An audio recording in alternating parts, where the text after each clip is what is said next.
Well, good afternoon, franchisees. This is Hank Janik with the real estate department at Teriyaki Madness.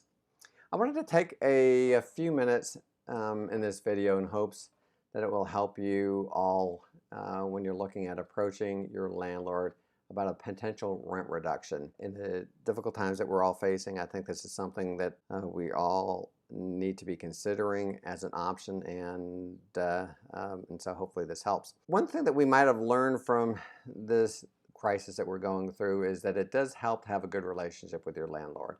So if you take nothing else from this period of time, becoming aware that a good relationship with the landlord is a positive thing. And if you have a good relationship with the landlord, well then having or making a call isn't going to be hard. I've talked to a couple franchisees that speak to their landlords on a regular basis, and it's made it quite easy for them to approach the landlord about a potential rent reduction or a rent abatement. Or if you don't talk to the landlord recently, well then after this point I'd start getting to know them better, because you are going to have to work together to get through the situation that we're in right now. If you don't know who you should talk to, well, firstly, you can send an email requesting something with rent, or you can go ahead and phone them directly.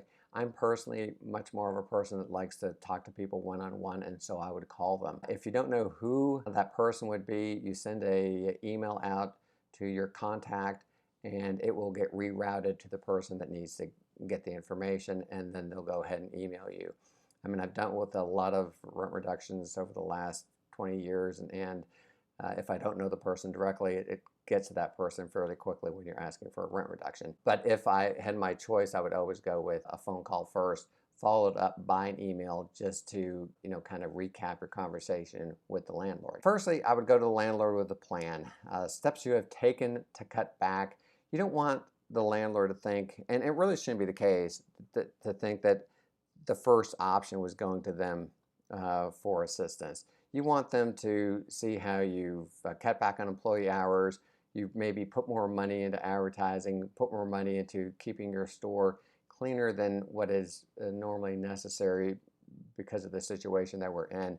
Extra cost and delivering food. Let the landlord understand this request is not an easy one for you to make, and it also is not the first step you've taken to see how to get over this environment. The other thing is you need to look for government assistance and make sure that the landlord is aware that, hey, your first step or one of the first steps is going to the government to see what assistance they could give you in this time. As far as the assistance itself, I would look really, the one that I started off with for the stores I've worked on for the corporate office, I've actually requested a 3-month rent abatement. Where did I get 3 months? My thought process is that, hopefully in the end of 3 months, we should have a better idea of where this virus is going and just how much more time we'll need. And I always end it with 3-month rent abatement, and we can see where we go from there. 3 months would be pretty generous, and to be honest, the landlords that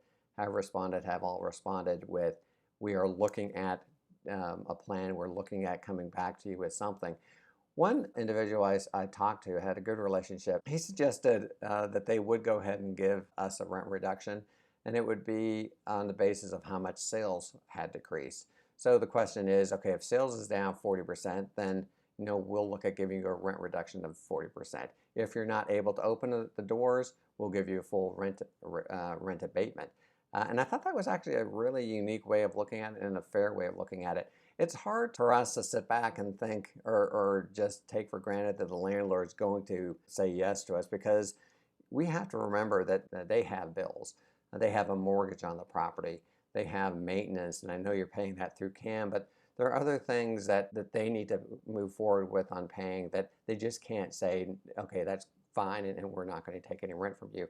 They're going to want something in most cases. And that's where I think it's also good for you to possibly make suggestions on how you can work with the landlord to help them out. For example, one landlord had talked to me about trash collection. And one thought that you can throw out with the landlord is, hey, we're closing our shop earlier, so the lights don't have to be left on until 10 o'clock, the outside lights, or we're not collecting as much trash. I know you pick up twice a week. You can probably dial that back to once a week. So give them suggestions on how they can save money, and go so far as it says, ask them, have you gone to the mortgage company to see if they will relieve you of the mortgage payment? So show them that you have concern for how they're going to pay their bills as well. One landlord I got pushback from, they just blankly said, no, we can't do anything for you. We have mortgages, we have expenses as well. And to be honest, I don't think a no answer is acceptable. And I would push hard to convey that and say, it's not a matter of, of if you're going to give me a rent adjustment, it's how much you're going to give me as a rent adjustment. You have to have a sense of desperation in what you're doing. You want them to know that you're doing everything possible, but at the same time, you want them to know that that you're coming to them because you're desperate to cut every corner you can to make the store work. It is also something important for them, and I've heard it a number of times this week, is that landlords do realize that they want their stores to stay open. They don't want to come out of this crisis with a center that's half full. They want to be able to maintain the people that they have in their place, especially if you have been there a few years. For you newer franchisees, it's probably especially tough to be open for 4 months and already going for some sort of rent adjustment. But trust me, they know it's coming, and they've had their other tenants come to them, and a lot of landlords are kind of taking a step back and seeing what they can do to help, and part of that is them going to the mortgage company. But in the end, just be very nice about it, and tell them that you will be sending an email to kind of recap what you have said, but that you would like an answer as quickly as possible. Hopefully this helps. If you have any questions, you can always call me. I tell everybody that my kids are older, and I'm available pretty well 24/7. So if you call me and I'm on the phone, or if I'm doing something, eating dinner or watching a movie with my wife, I will, once it's over, I will give you a call back. And during the daytime, of course, call me anytime. Phone number 214-799-4339. Hank Janik, 214-799-4339.